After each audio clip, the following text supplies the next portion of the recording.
Welcome to the chapter number 6, Citizenship, from NCERT class 11, Political Theory. Here we begin.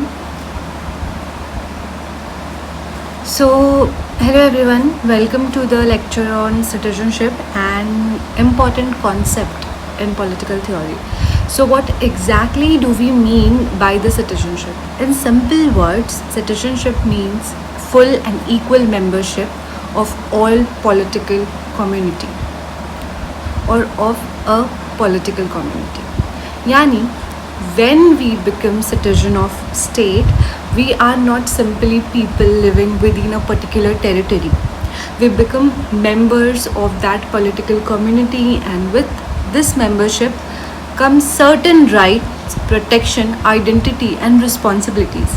For example, we identify ourselves as Indians because we belong to the Indian political community. But citizenship, it is not just about having a passport or legal status. The real question is, do all citizens actually enjoy equal rights and opportunity? And this is where the political theory of citizenship becomes interesting. This citizenship looks like in this chapter it pinpoints very important questions like full and equal membership, equal rights, relationship between the citizen and the nation, problem of stateless people, and finally the idea of global citizenship. Okay, so now let us understand the basic meaning of citizenship a little more deeply. Citizenship is defined as a full and equal membership of a political community. In the contemporary world, states provide their citizen with two very important things: political identity and right. For example, we identify ourselves as Indian, Japanese, Germans, or American, depending upon the political community to which we belong. But citizenship also creates a certain expectation. Citizens expect their state to provide rights and protection as well as the assistance. In most of the democratic countries today, citizens enjoy different category of rights.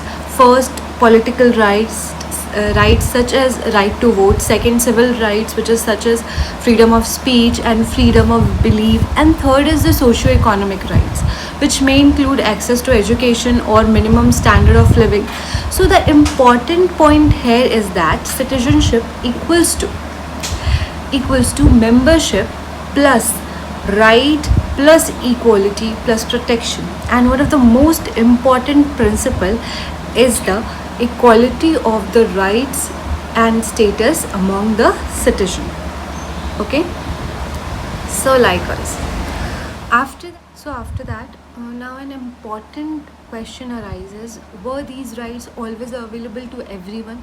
The answer is no. Almost every rights that citizens enjoy today has been achieved through historical struggles. In Europe, like, people struggled against the powerful monarchies to establish their rights and independence. The French Revolution of 1789 is one of the major example itself. Similarly, in Asia and Africa, the demand for equal citizenship became an important part of the struggle against the colonial rule. So, South Africa provides another powerful example. For a long period, the black population was denied of all equal citizenship under the rule of white minority. They were denied voting rights, faced several restrictions on property ownership and movement, and were subjected to separate institution and residential area. This shows what? This shows something very important. Citizenship is not simply basically a legal status man. It is the outcome of political and social struggle. And even today, movements such as women's movement or the Dalit movement, all these movements continue to demand equal rights and opportunity. So citizenship is evolving concept. It expands as previously excluded group demand recognition and equality. Okay. So now let's move to the another dimension of the citizenship. Citizenship is not only about this relationship between the states or its citizen. Okay, it is also about the relationship between the citizens themselves. In other words, the citizenship involves both rights as well as obligation. As a citizen, we expect certain rights from the state, but at the same time, we also have certain responsibilities towards the state and towards the fellow citizen. For example, citizens are expected to participate in a shared life of the community, or respect the rights of the other and contribute towards the society as well. So this is also important democratic principle here. Citizens may disagree with the government policies, and they have every right to express these disagreements with them. But and furthermore, they can also form the group, organize demonstration, use the media, approach political parties, or even approach the courts. But democratic disagreement should ideally be resolved through discussion, negotiation, and constitutional methods rather than the coercion or force. So remember this: good citizenship is not only about asking what does state give me, okay, what does state give me, it is also about what do I contribute to my society. So this is presented in the slide, okay. After that, um, we have come to the point, the most important ideas in the chapter, that is full and equal membership. So at first glance it sounds very simple, if citizens are equal, they shouldn't every then should not every citizen have the same right to live, study, work anywhere within the country. But in reality, this becomes complicated, okay. For example, workers often migrate from one region to another in the search of employment. IT workers may move to Bangalore, nurses from Kerala may work across the different parts of India, and construction workers migrate whenever the infrastructure projects are creating employment. But sometimes local population resist migration, okay. They don't want to go to the another city because they fear competition for jobs, housing and resource, and other kinds of problems. So these creates the classical debate between insiders and outsiders. And the question that arises is that, does freedom of movement also mean the freedom to live and work anywhere in the country? And should local residents receive preference in jobs and equal opportunities for education or such? The chapter does not give a simplistic answer. Instead, it just asks the balancing of equal citizenship, freedom movement, local interest, and economic opportunity. And that is exactly why the citizenship is political question, not merely the legal one, okay. So next, now understand the another major issue, which is for equal rights. Does equal citizenship simply mean that everyone is given same legal right? Not necessarily. Not necessarily at all, because people may have equal rights on paper, but they may not have the equal ability to exercise those rights. Take an example for the urban poor or the slum dwellers who reside there. Many of them perform essential economic activities. They may work as street vendors, domestic workers, mechanics, plumbers, scavengers, and small traders. Yet they may live without proper sanitation, water supply, secure housing, or other basic facilities. Even something as basic as exercise, the right to vote, can become difficult if a person does not have a fixed address. This is where the idea of substantive equality becomes important. Treating everyone identical may not always produce equality. Different groups can have different needs. So therefore, sometimes policies have to recognize these differences in order to create a genuine equal opportunity. And a very important example discussed in the chapter is the Oliga Teles case. The Supreme Court linked the right to livelihood with Article 21's protection of life, highlighting the eviction of the pavement dwellers without alternative accommodation could seriously affect their livelihood. And so, equality is not merely about the identical treatment, it is also about ensuring that people can actually enjoy their rights with dignity and security. Okay, so all this is very much to be considered. After that, we can see in the next slide is that the relationship between the citizen and the nation. The modern India the modern idea of the nation state developed particularly during the modern period, and the French Revolution of 1789 was an important movement in the assertion of the national sovereignty and democratic citizenship. A nation state is not simply a territory.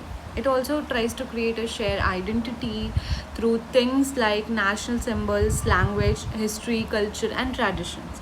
But there is a challenge here. Modern states are usually extreme diverse. People may belong to different religions, speak different languages, and follow different cultural practices. Therefore, a democratic national identity ideally needs to be inclusive. India provides an important example for this. So, the Indian Constitution attempted to accommodate enormous diversity, religious, linguistic, culture, social, all this. It aimed to provide equal citizenship without forcing people to abandon their personal beliefs or religion, language, and cultural practices. Indian citizenship provisions are found in Part 2 of the Constitution. While the citizenships can be acquired through the routes such as birth, descent, registration, naturalization, and incorporation of the territory. So, the Indian experience tells us about the national unity does not necessarily require the cultural uniformity. The challenge is to create a shared political identity while respecting the diversity. So, this is about this slide. And the next one I have prepared, that is stateless people and global citizenship. So, if citizen is supposed to be universal, then what happens to the people who don't belong to any state? These people are known as stateless person. People may become stateless because of war, persecution, displacement. There are several reasons: political instability, dispute, or the change in state boundaries. Without citizenship, they may face serious difficulties. They may not have a secure access to education, employment, property, or the political rights. This brings us to the idea of global citizenship. You also know na Vasudeva Kutumbakam. So today the world is deeply interconnected. The internet, the television, mobile phones, global communication, social media platforms like YouTube, Instagram, everything have made people aware of the events happening thousands of the kilometer away. For example, when a natural disaster occur one of the part of the world, people from other countries often come forward with the sympathy and assistance. Supporters of the global citizenship argue that the growing interconnectedness can create a sense of belonging to wider global community. But does global citizenship mean that national citizenship is no longer important? Not really.